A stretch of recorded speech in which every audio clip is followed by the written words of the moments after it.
मैं हूँ वहाब खान और आप देख रहे हैं सिटीजन न्यूज चैनल। आइए नजर डालते हैं कुछ खास खबरों पर। डॉक्टर डांगे, किशोर डांगे, किशोरी डांगे और बाकी जो भी आरोपी है उनके साथ के थे, उनको सबको कोर्ट में हाजिर किया था।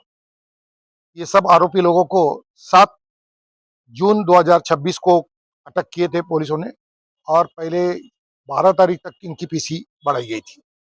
आज फिर पुलिसों ने हाजिर किया और पुलिसों ने और 7 दिन की पीसी इनकी बढ़ा के मांगी थी।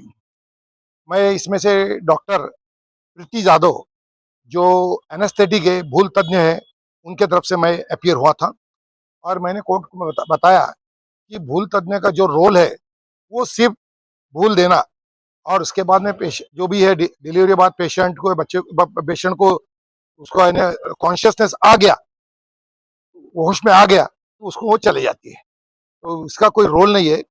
कोर्ट ने हमको सवाल पूछा था कि भाई भूल तज्ञ ने ये भी तो देखना चाहिए था कि वो जो लेडीज थी उसकी उम्र क्या थी।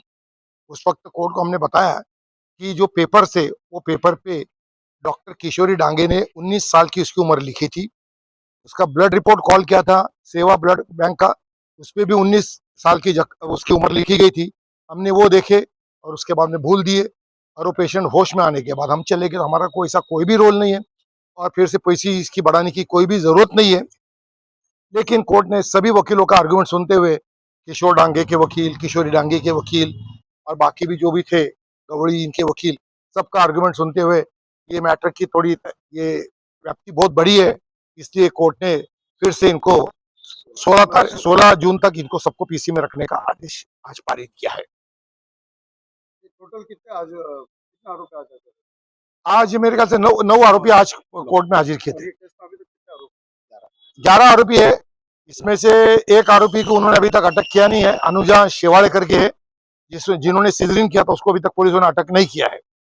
और एक कोई आरोपी है वो बाकी है, कोई तो भी, ऐसे वो कुल 11 आरोपी है इसमें, तो 9 आरोपी अभी इसमें अटक हो चुके हैं। आज भी कुछ और भटकी है और भी आज नहीं, आज नहीं, कल अटक किए थे कोई जो आरोपी नंबर 1 और आरोपी नंबर 12, जो लड़के के साथ वो लड़की के कुछ ताल्लुकात थे, वो और उसको उसके साथ जिसके ताल्लुकात थे उसको अटक किए थे, और कल उनको उनको 15 तारीख तक पीसी उनको मिली है, वो 2 लोगों की। पुण्यावरनं कोणाचे वकील तुम्ही?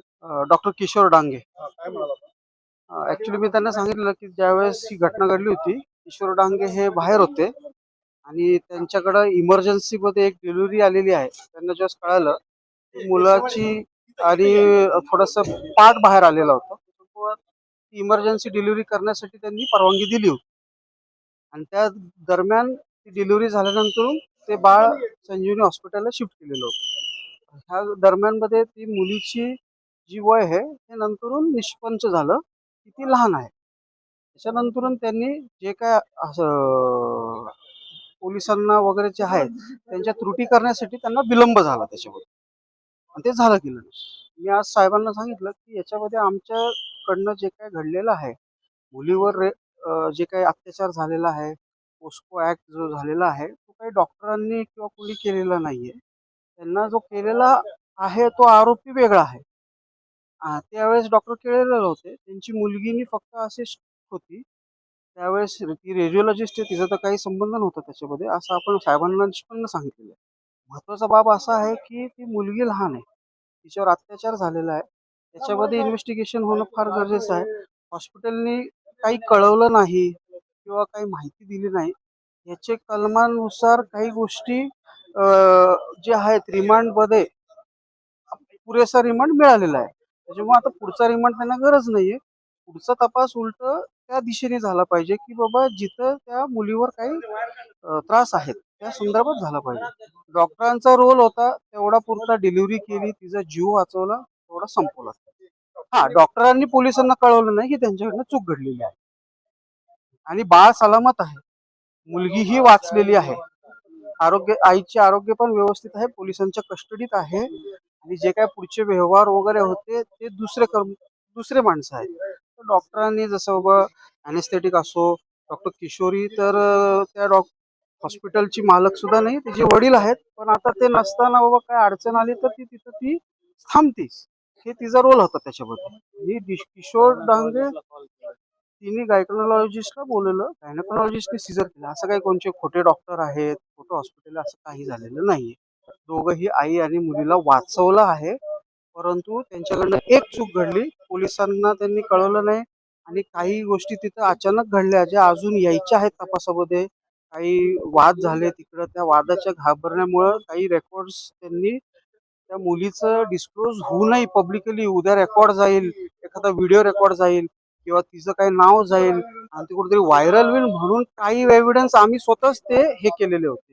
परंतु ते आता कोर्टापुढे असे मांडले गेले आहेत की आम्ही जाणून बुजून ते लपवले.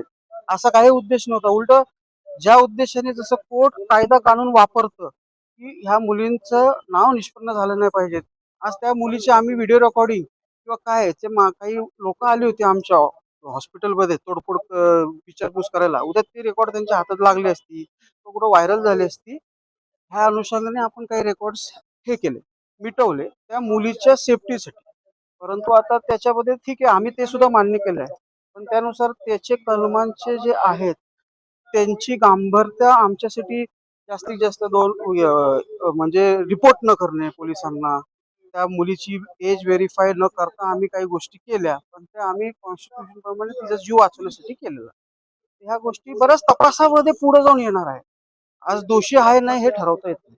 त्यानंतर पुन्हा आरोपींना न्यायालयात हजर करण्यात आलं. काय पुढची आपण आर्ग्युमेंट झाला आणि काय त्याचं दिनांक 16 तारखेपर्यंत माननीय न्यायालयाने आपल्याला आरोपींच्या फर्दर इन्व्हेस्टिगेशनसाठी पीसी दिलेली आहे. काय प्रमुख मुद्द्यांवरती पुढे पीसीआर ऑफिस ते मागणार? मुद्दे मी उघड नाही करू शकत कारण तपासावर आहे आणि असे जर ते उघड केले तर आमच्या तपासामध्ये आरोपींची संख्या वाढण्याची शक्यता आहे. हो. मॅडम काय त्याच्यात प्रमुख डॉक्टरांपैकी 3 डॉक्टर या ठिकाणी अटक आहात. दुसऱ्या पुन्हा तेच सांगेल की गुन्हा तपासावर आहे. असे मुद्दे मी नाही डिस्क्लोज करू शकत, ते गोपनीय आहे. आम्ही तपास प्रक्रियेमध्ये आहोत. ज्यावेळेला सर्व गोष्टी उघड होतील त्यावेळेला आपल्या समोर येतील. मॅडम कोर्टाने एक विषय केले सही संजीवनी संदर्भात त्या बालकाला ऍडमिट करण्यात आलं, त्या संदर्भात काही चर्चा केली, काही माहिती बालक झाली? तिथे ऍडमिट आहे आणि उपचार घेते. आतापर्यंत